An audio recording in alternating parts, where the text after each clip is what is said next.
व्रत और उपवास भारतीय संस्कृति में सदियों से एक महत्वपूर्ण स्थान रखते हैं। ये केवल धार्मिक अनुष्ठान नहीं, बल्कि आत्मशुद्धि और आत्मनियंत्रण की प्रक्रिया है। व्रत का अर्थ है किसी विशेष नियम या संकल्प का पालन करना, जबकि उपवास का तात्पर्य है भोजन या किसी वस्तु का त्याग करना।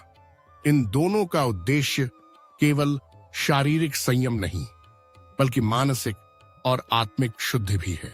जब व्यक्ति व्रत या उपवास करता है, तो वह अपनी इच्छाओं और इंद्रियों पर नियंत्रण रखना सीखता है। यह आत्म संयम की पहली सीढ़ी है।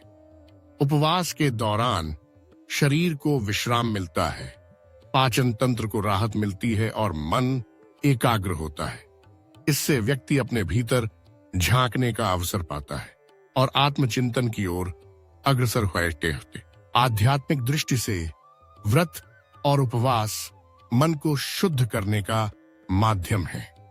जब हम भौतिक सुख सुविधाओं का त्याग करते हैं, तो हमारी चेतना ऊंचे स्तर पर पहुंचती है। यह त्याग हमें अहंकार, लोभ और क्रोध जैसे नकारात्मक भावों से दूर करता है। उपवास के दौरान प्रार्थना, ध्यान और जप का अभ्यास करने से मन शांत और सकारात्मक रहता है। इससे आत्मा को गहराई से अनुभव किया जा सकता है। व्रत और उपवास न केवल स्वास्थ्य के लिए लाभकारी हैं, बल्कि ये जीवन में अनुशासन, धैर्य और सहनशीलता भी लाते हैं। यह हमें सिखाते हैं कि सच्चा सुख भोग में नहीं, बल्कि संयम और संतुलन में है।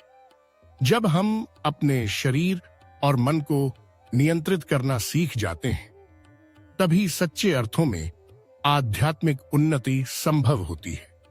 व्रत और उपवास के माध्यम से हम अपने भीतर छिपी शक्ति और शांति को अनुभव कर सकते हैं और जीवन को एक नई दिशा दे सकते हैं।